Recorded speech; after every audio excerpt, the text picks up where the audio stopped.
Nuclei, अगला हमारा chapter है एटम एंड न्यूक्लियाई में न्यूक्लियाई है। सीबीएसई के अंदर तो ये बहुत ज़्यादा कट चुका है, लेकिन यहाँ जो है हम कंप्लीट ही करवाएंगे। न्यूक्लियाई जो है उसके बारे में जो सबसे पहले हाइपोथेसिस थी वो मानी जाती थी electron proton hypothesis. Electron proton hypothesis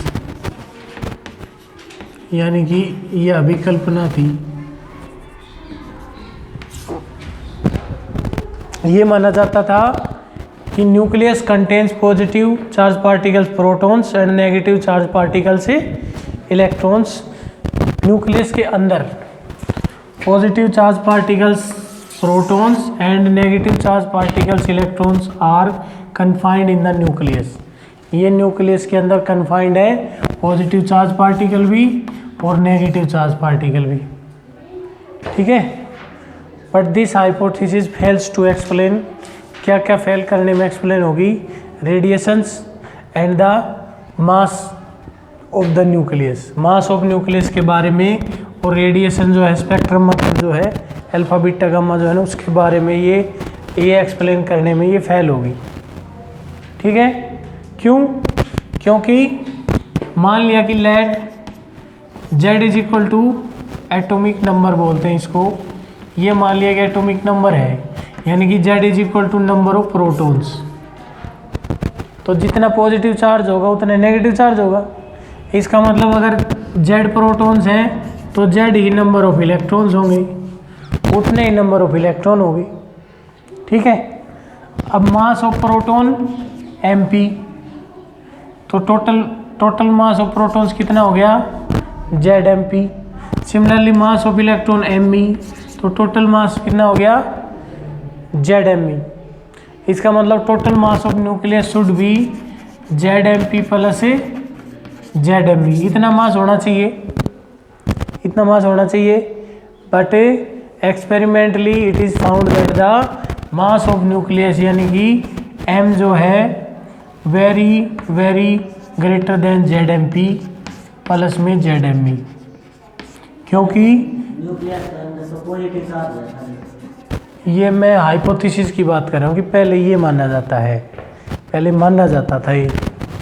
ठीक है, एटम न्यूक्लियस इनका जो सर्च है वो लगभग एक साथ ही हुई है, तो उसमें जो न्यूक्लियस के बारे में जब ये टॉपिक चल रहा है तो न्यूक्लियस के बारे में सबसे पहले माना जाता था कि ऐसा होता है कि न्यूक्लियस के अंदर इलेक्ट्रॉन भी है और प्रोटॉन भी है।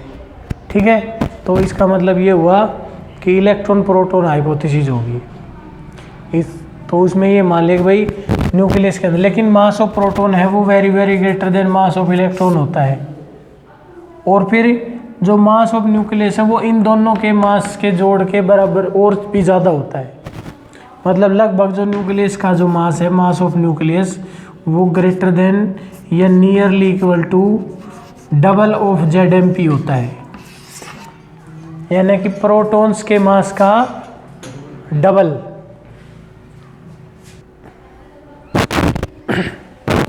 मतलब अगर हम ये मान के चले कि भाई 10 हमारे पास प्रोटॉन है, 10 हमारे पास इलेक्ट्रॉन है, एक प्रोटॉन का मास 5 ग्राम है, इसका 1 ग्राम है, तो टोटल इनका मास हो जाएगा 50, इसका हो जाएगा 10, टोटल मास होना चाहिए 60।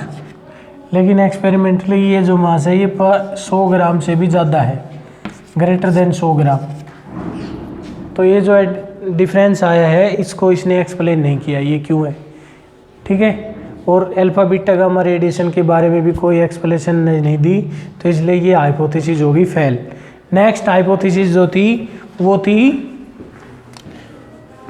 Neutron proton hypothesis. Next hypothesis क्या है? Neutron proton hypothesis.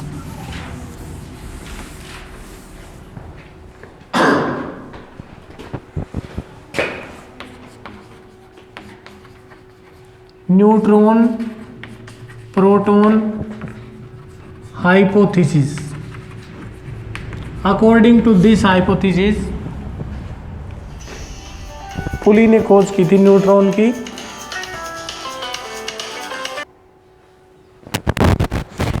According to this hypothesis nucleus contains protons and neutrons. Nucleus के अंदर प्रोटॉन और न्यूट्रॉन जो है वो एग्जिस्ट करते हैं। एंड मास ऑफ प्रोटॉन जो है, मास ऑफ न्यूट्रॉन लगभग nearly equal to the mass of proton. Neutron का मास प्रोटॉन के मास के लगभग बराबर है। बताएंगे कि वो कितना है, थोड़ा बहुत ज़्यादा होता है। और नंबर ऑफ जो न्यूट्रॉन्स हैं, number of neutrons may be equal to, मतलब मे और मे नोट इक्वल टू, वैसे ज़्यादा ही होते हैं, equal to number of protons. यानी कि नंबर ऑफ न्यूट्रॉन्स होते हैं वो greater than equal to number of protons होते हैं। ठीक है, तो अब ये फुलफिल होगी कंडीशन कि भाई एक प्रोटॉन का मास 5 ग्राम है तो न्यूट्रॉन का भी 5 ग्राम के करीब होगा। 10 प्रोटॉन है, 10 ही न्यूट्रॉन है, तो इसका मास भी लगभग 50 हो गया, लगभग इसका 50 हो गया, टोटल जोड़ हो गया 100।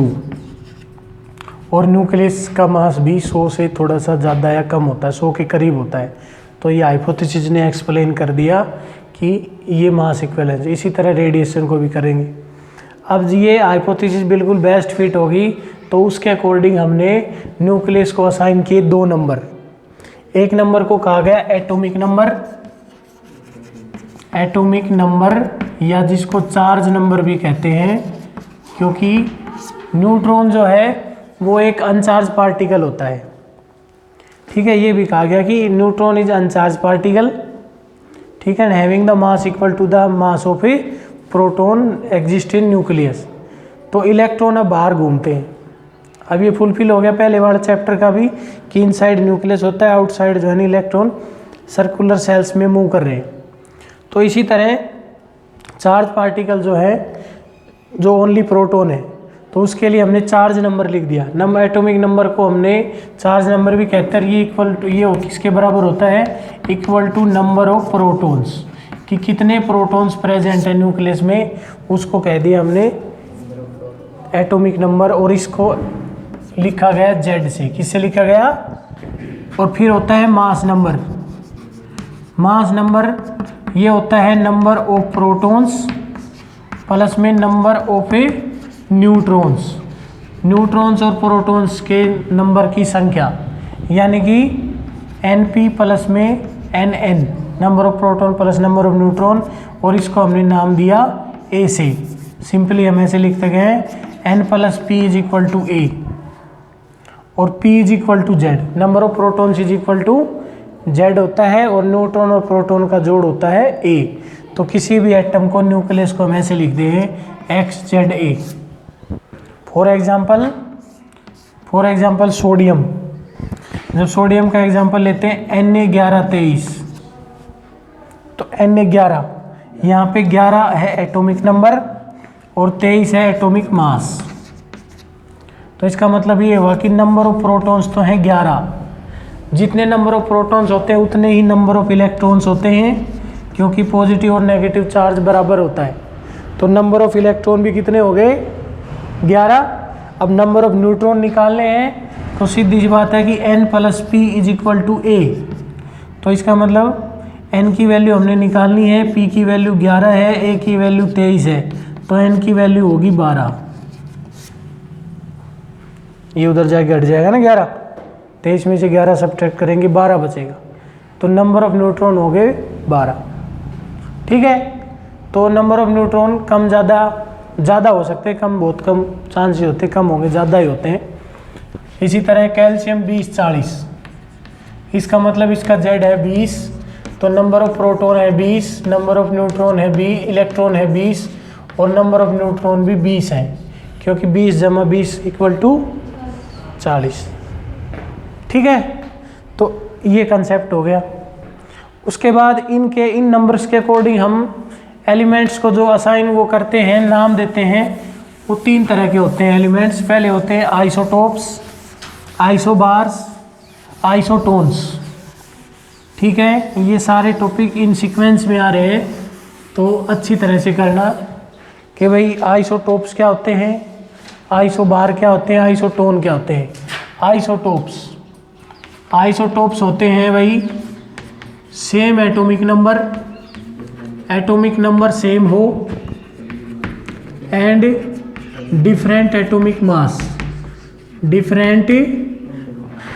मास, उनका एटॉमिक मास जो है या मास नंबर डिफरेंट हो, एटॉमिक नंबर सेम हो। For example C612 C614, uranium 92 235 और यूरेनियम 92 238 या 233 क्लोरीन के भी होते हैं, ठीक है।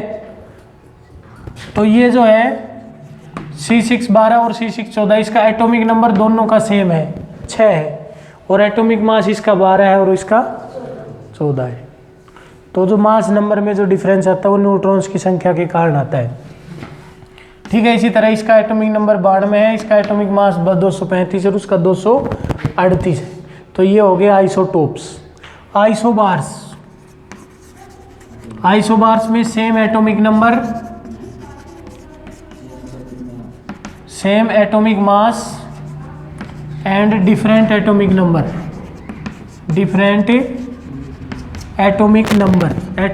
डिफरेंट होगा और मास नंबर सेम होगा। जैसे कि हमने किया C614 और नाइट्रोजन 7N14, ठीक है, C614 7N14। तो ये जो है इसका एटॉमिक नंबर जो है 6 है, एटॉमिक नंबर 7 है, एटॉमिक मास दोनों का 14 है। तो ये हो गया हमारे पास आइसोबार्स। तीसरे होते हैं आइसोटोन्स। आइसोटोन्स का मतलब होता है same number of neutrons, same number of जिन एटॉमिक न्यूक्लियाइज का न्यूट्रॉन्स जो है सेम होंगे, नंबर ऑफ न्यूट्रॉन्स जो है वो सेम होने चाहिए। जैसे कि हम करें आर्गन 18 38 करो, कैल्शियम 20 40 कर दो, कैल्शियम 20 40। और एग्जाम्पल इसमें 38 में से 18 गए, 38 में 18 गया 20, इसके अंदर नंबर ऑफ न्यूट्रॉन 20 आ गए और इसमें 40 में से 20 गए, तो इनके एटॉमिक नंबर न्यूट्रॉन जो है वो सेम है। तो इसको कहा जाता है आइसोटोन। और भी एक दो एग्जाम्पल मिल जाएंगे, Cl1735 और K1939 37, Cl17 ये 39 20 का गैप, इनमें भी देखो 37 में से 17 गए 20 और 39 में से 19 गए एटॉम। इसके अंदर नंबर ऑफ न्यूट्रॉन्स कितने हैं 20 हैं। तो ये है आइसोटोन्स, ठीक है।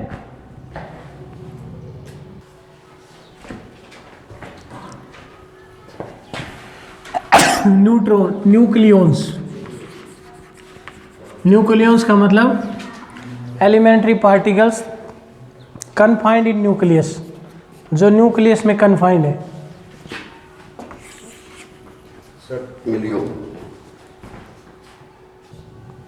प्रोटॉन्स, न्यूट्रॉन और प्रोटॉन्स जो होते हैं वो न्यूक्लियंस होते हैं, और न्यूक्लियंस जो हैं उनके मास, जो एलिमेंट्री पार्टिकल होते हैं उनके मास के लिए एक अलग यूनिट बनाई जाती है, ठीक है। उस यूनिट का जो नाम है वो है AMU।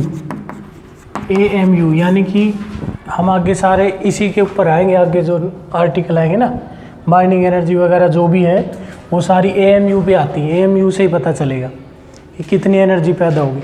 Atomic mass unit, AM का मतलब है एटॉमिक मास यूनिट, और इसका मतलब होता है 1 AMU is equal to 1/12 of the mass of a 1 atom of carbon C612। यानी कि कार्बन C612 के एक एटम के मास का 12वां हिस्सा जो है उसको हम AMU कहते हैं, ठीक है। By mole concept, mole concept जो होता है, जो हमने +1 में पढ़ा है, केमिस्ट्री में पढ़ा है, 9th में भी किया था, कि एक मोल जो कंपाउंड होता है, सब्सटेंस होता है, उसके अंदर अगर एटम और मॉलिक्यूल्स की बात करें तो वो उस जो सब्सटेंस है उसके एटॉमिक मास जो है या मॉलिक्यूलर मास है ना उतने ग्राम के बराबर होता है। 1 मोल जो सब्सटेंस होता है। जैसे अगर हम C612 की बात करें तो C612 इसका एटॉमिक मास जो है ना 12 है, तो इसका मतलब 12 ग्राम जो कार्बन लेंगे ना उसमें 1 मोल एटम होंगे, ठीक है, यानी कि 1 मोल ऑफ C612 किसके बराबर होगा, is equal to 12 gram. Carbon C612 का अगर हम 1 मोल एटम लेंगे तो उनका वजन कितना होगा, 12 ग्राम। समझ में आया। 1 मोल की वो वैल्यू कितनी होती है एवोगैड्रो नंबर से। एवोगैड्रो नंबर होता है 6.023 10⁻23, यानी कि 6.023 into 10⁻23 atoms of C612 is equal to 12 gram, यानी कि इतने एटम्स का जो मास होगा वो 12 ग्राम होगा। अब एक एटम का मास निकालना है। 1 एटम ऑफ C612 कितना हो जाएगा, 12/6.023 10⁻23 ग्राम, ठीक है। और हमने निकालना है इस एक एटम के मास का बारहवां हिस्सा। Therefore 1 AMU is equal to 1/12 of 6.023 into 10⁻23। 12 से 12 कैंसिल, तो 1 AMU हमारे पास हो गया 1/6.023 इंटू 10⁻23 ग्राम। और इसको सोल्व करते हैं तो ये आता है 6.66 इंटू 10⁻24 ग्राम। ये 1 AMU हो गया ग्राम में। इसको अगर किलोग्राम बढ़ाएं तो इसको 1000 से और डिवाइड करेंगे, 1000 से और भाग देंगे, तो 1 AMU is equal to 6.66 into 10⁻24/1000, यानी कि इसको 10⁻³ से और मल्टीप्लाई करो तो 1 AMU is equal to 6.66 into 10⁻27 kilogram. ये 1 AMU होता है। अब प्रोटॉन का जो मास होता है, मास ऑफ प्रोटॉन, ये होता है लगभग 1.67, ये कितना बताता है 2429 10⁻27 किलोग्राम। तो ये लगभग नियरली इक्वल टू 1 AMU ही हो गया, लगभग। भाई 67 है, 1.01 भी कर सकते हैं, 001 भी कर सकते हैं, 1 लगभग। और न्यूट्रॉन का जो मास है वो होता है 1.67 इंटू 4 जो भी है इंटू 10⁻27। तो ये भी नियरली इक्वल टू इसके ही हो गया। तो मास ऑफ प्रोटॉन और मास ऑफ न्यूट्रॉन दोनों का मास लगभग 1 AMU के बराबर होता है, ठीक है, समझ में आया।